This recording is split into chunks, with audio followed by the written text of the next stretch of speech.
Amazônia. Só de ouvir esse nome a gente já pensa naquela imensidão verde. Uma floresta quase intocada, né? Mas o que realmente se sabe sobre ela? Hoje, a gente vai explorar a dupla identidade desse lugar que é fascinante. Por um lado, um paraíso de biodiversidade super real, e por outro, um paraíso que foi imaginado, um reino de mitos que por séculos alimentou sonhos e, claro, muitas ambições. E é exatamente aqui que a história fica interessante. Como pode um lugar tão concreto, tão documentado pela ciência, ser ao mesmo tempo o berço de mitos tão fortes como o Jardim do Éden e o Eldorado?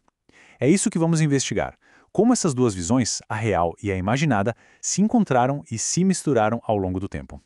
Para a gente entender essa dualidade toda, nosso roteiro vai ser o seguinte. Primeiro, vamos definir o que são essas duas Amazônias. Depois, a gente olha para o status dela como patrimônio da humanidade, mergulha na busca histórica pelo Éden e pelas riquezas do Eldorado e vê como ela se transformou num paraíso para os cientistas.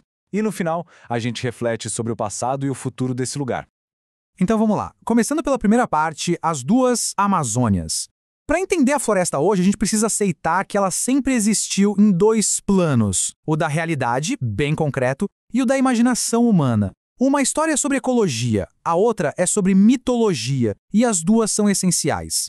Ok, então antes de viajar nos mitos, vamos colocar os pés no chão. O que é essa Amazônia concreta? Essa que hoje é reconhecida como um patrimônio de toda a humanidade.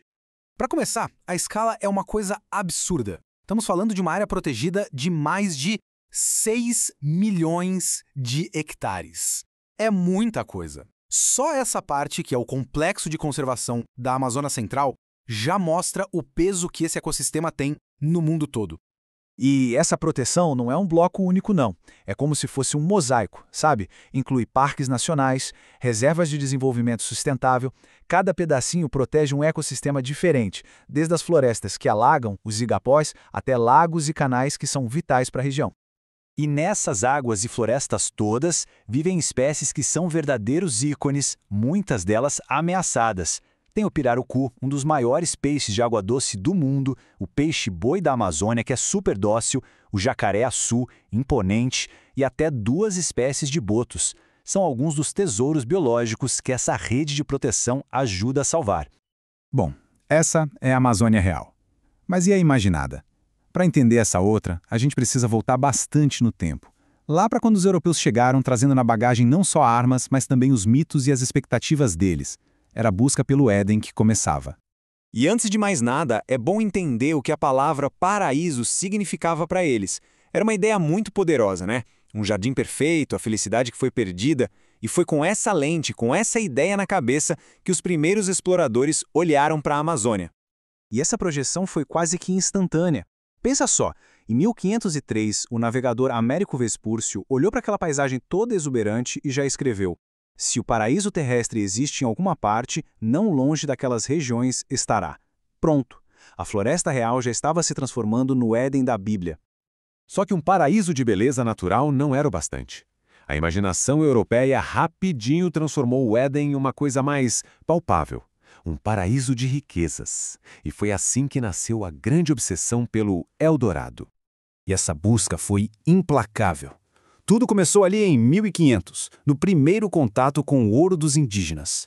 Décadas depois, expedições como a do Orellana e a do Walter Raleigh entraram mata adentro, não atrás de um jardim, mas de uma cidade feita de ouro. O mito do Eldorado alimentou quase um século de exploração frenética. E foram descrições como essa do Walter Raleigh que consolidaram o mito.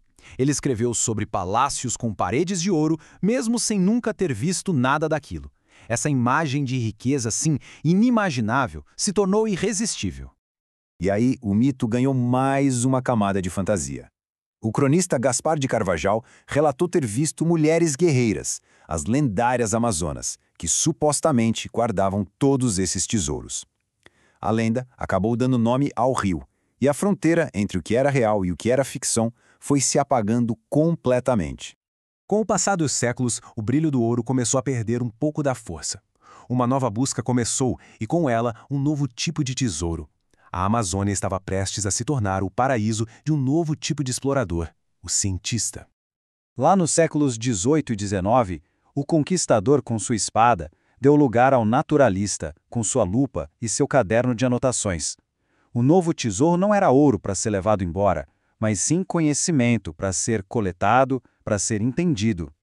As palavras do naturalista Alexandre Rodrigues Ferreira, lá de 1783, capturam essa nova visão perfeitamente. Ele diz que estava maravilhado, quase perdido, não com o ouro, mas com a pura quantidade de vida, a biodiversidade. Essa era a nova riqueza. Alexander von Humboldt vai ainda mais longe. Para ele, a Amazônia era uma fonte de realização intelectual e até pessoal. Era a felicidade de encontrar, na observação, no entendimento da natureza, a sua forma mais grandiosa. E essa busca científica chegou ao seu auge com gente como Alfred Wallace e William Bates. Para eles, a Amazônia não era só um paraíso de diversidade. Era o laboratório vivo que guardava as chaves para responder à maior questão da ciência da época, a origem das espécies e a teoria da evolução. E toda essa história, do Éden ao laboratório de Darwin, nos traz até os dias de hoje. Como esse legado todo do paraíso real e do imaginado influencia o jeito que a gente vê e age em relação à Amazônia hoje em dia. A nossa forma de acessar esse paraíso mudou radicalmente com o tempo. A expedição física, super perigosa lá do século XVI, deu lugar para a ilustração científica bem detalhada do século XIX, que, por sua vez, evoluiu para o tour virtual do século XXI. E essa busca por acesso chegou no seu ápice tecnológico, né? Hoje, qualquer um pode navegar virtualmente pelo Rio Negro ou caminhar por uma trilha na floresta, sem sair de casa. O paraíso, que antes era super remoto, agora está na ponta dos nossos dedos. E é aqui que tudo se conecta. O paraíso imaginado e o paraíso real não são duas coisas separadas.